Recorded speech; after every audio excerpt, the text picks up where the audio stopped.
एक बार फिर से आप सबका स्वागत है सिंह ऑटो जोन के नए एपिसोड में। दोस्तों काफ़ी कमेंट्स आते हैं, उनमें पूछा जाता है कि पर्टिकुलर इलेक्ट्रिकल व्हीकल का, चाहे वो स्कूटर्स है, कार है, भी उस पर सब्सिडी कितनी है। तो उस चीज़ों से मुझे लग रहा है, क्योंकि कमेंट काफ़ी आते हैं, तो मेरा मानना है कि व्यूवर्स को काफ़ी अभी क्लैरिटी नहीं है कि किस हिसाब से सब्सिडी मिली जाती है और कैसे हम कंफर्म करें कि किस प्रोडक्ट पे, किस पर्टिकुलर कैटेगरी के प्रोडक्ट पर सब्सिडी है या नहीं है। तो आज पूरा इस पर वीडियो रहेगी, पूरा क्लियर आपको डिटेल में समझाता हूं, ताकि आप कोई भी इलेक्ट्रिक व्हीकल लेने जाओ तो जो डीलरशिप नेटवर्क एंड पर या कोई और एजेंसी के थ्रू आपको कोई मिस गाइड ना करे। आपको पूरी क्लैरिटी आज इस वीडियो में हो जाएगी। इंपॉर्टेंट रहेगी वीडियो, पूरा जरूर देखिएगा। अभी जो स्कीम चल रही है जिसके अंदर इलेक्ट्रिक व्हीकल्स पर सब्सिडी दी जाती है भारत में, ये है फेम 2 स्कीम। इससे पहले जो स्कीम थी वो थी फेम 1।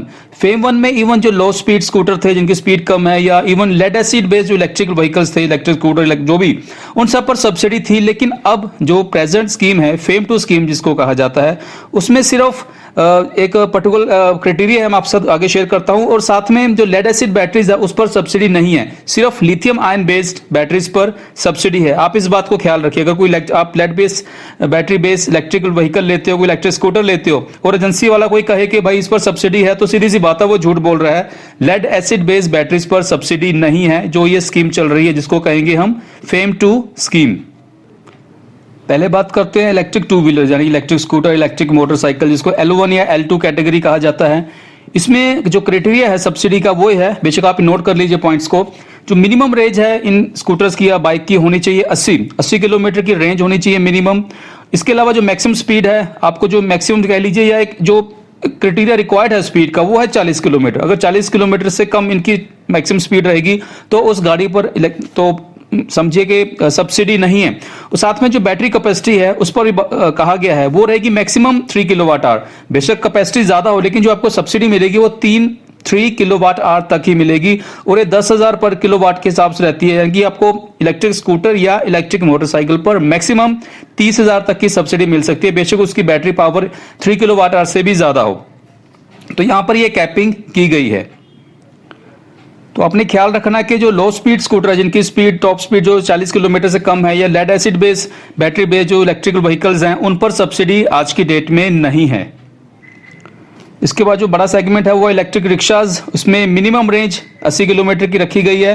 टॉप स्पीड यहाँ 60 किलोमीटर के ऊपर चाहिए, अगर उससे कम होगी फिर भी वही सब्सिडी नहीं मिलेगी। और बैटरी कैपेसिटी है 5 kilowatt hour maximum. Battery power बेशक ज्यादा हो, लेकिन आपको 5 किलोवाट आवर तक की कैपेसिटी पर ही सब्सिडी मिलेगी, यानी कि मैक्सिमम 50,000 तक की सब्सिडी आपको इलेक्ट्रिक रिक्शा पर मिल सकती है। और अब आप आती है इलेक्ट्रिक 4 व्हीलर्स की या इलेक्ट्रिक कार्स की, हम बात कर सकते हैं। कैटेगरी M1 इसको कहा जाता है। और हम जानते हैं कि भारत में अभी, अगर मैं इलेक्ट्रिक कार की बात कर रहा हूं, तो अगर आप पर्सनल यूज के लिए खरीदते हो तो वहां पर आपको किसी तरह का कोई बेनिफिट नहीं है, सब्सिडी नहीं है फेम स्कीम के अंडर। लेकिन आप इसको कमर्शियल यूज करते हो, कहीं कमर्शियल मीन्स टैक्सी सर्विस या और किसी कमर्शियल पर्पज पे लगाते हो, तो वहां पर आपको 1.5 लाख तक की सब्सिडी मिलती है। जो क्राइटेरिया है वो ये है कि यहाँ पर रेंज कम से कम 140 किलोमीटर की होनी चाहिए, स्पीड यहाँ 70 किलोमीटर की कम से कम होनी चाहिए, और बैटरी कैपेसिटी है मैक्सिमम जो है 30 किलोवाट आवर, 30 किलोवाट आवर तक की। यानी कि इससे बड़ी कैपेसिटी हो कोई दिक्कत नहीं, लेकिन आपको जो सब्सिडी है मैक्सिमम 30 किलोवाट आवर तक के हिसाब से ही मिलेगी। ये तो क्राइटेरिया है जो एक पर्टिकुलर प्रोडक्ट के बारे में मैंने आपके साथ शेयर किया। लेकिन कंपनी एंड पर भी कुछ स्पेसिफिकेशन, कुछ डिटेल्स क्लियर की गई है डिपार्टमेंट की तरफ से, वो भी आपके साथ शेयर करता हूं। और एक इसमें एक और पॉइंट है जो आपने ख्याल रखना है कि अगर आपको किसी भी इलेक्ट्रिकल व्हीकल्स पर एजेंसी या कोई डीलरशिप आपको कहता है कि इस पर 3 साल की वारंटी नहीं है, 2 साल की है, तो सीधी सी बात है वो आपसे झूठ बोल रहा है। उसका वो प्रोडक्ट, जो भी वो प्रोडक्ट है, वो अंडर फेम स्कीम नहीं है। क्योंकि अगर वो अंडर फेम 2 स्कीम है तो कम से कम 3 साल की गारंटी उसको देनी पड़ेगी बैटरी पर।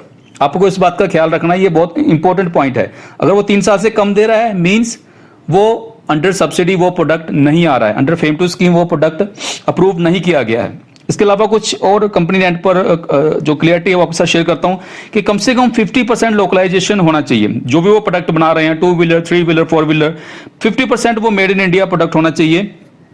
लेकिन अच्छी बात है, अगर आप कोई प्रोडक्ट ले रहे हो तो आप उनसे पूछिए कि कितना % लोकलाइजेशन है।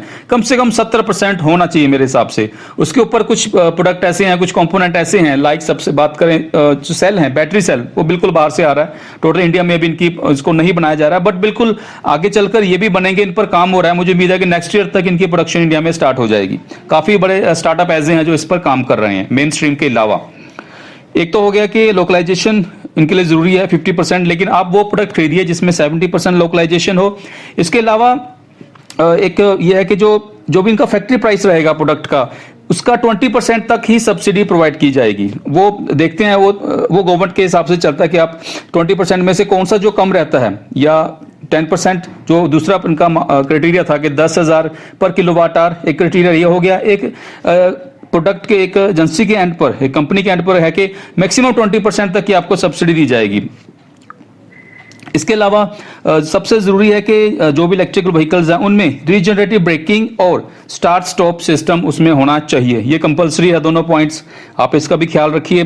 दूसरा, मैं आपको ऑलरेडी बता चुका हूं कि जो इलेक्ट्रिक कार है उस पर सिर्फ अभी कमर्शियल पर्पस के लिए सब्सिडी मिल रही है। अगर आप पर्सनल यूज के लिए खरीदना चाहते हो तो आपको सब्सिडी फिलहाल नहीं मिल रही है। लेकिन कुछ स्टेट अलग से, लाइक दिल्ली में, वहां पर अगर आप पर्सनल के लिए भी करते हो तो कुछ, आई थिंक फर्स्ट जो 5,000 या 500, मुझे क्लैरिटी नहीं है, सॉरी, अगर आप इलेक्ट्रिक व्हीकल्स, इलेक्ट्रिक कार खरीदते हो तो आपको 1.5 लाख तक की सब्सिडी है। बेशक आप उसको पर्सनल यूज के लिए भी खरीदिए।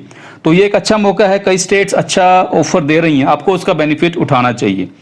तो ये थे कुछ पॉइंट्स, इसमें कोशिश की है कि सारा क्लैरिटी हो जाए। कुछ रह गया हो तो आप कमेंट में बताइए, मैं उसको जरूर क्लियर करूंगा। आज के लिए इतना ही। रिक्वेस्ट है, जो व्यूवर्स फर्स्ट टाइम चैनल पर आए हैं तो सब्सक्राइब जरूर कीजिए, और साथ में bell icon button, notification button को, बेल को दबाना भी जरूरी है, ताकि आगे चलकर जो भी अपडेट्स रहेंगे, चाहे वो इलेक्ट्रिक व्हीकल्स हो या रिन्यूएबल एनर्जी से जुड़े या लेटेस्ट जो बैटरी टेक्नोलॉजी है, वो सब अपडेट आपको मिले सबसे पहले। तो आज के लिए इतना ही। धन्यवाद वीडियो को अंत तक देखने के लिए। जय हिंद।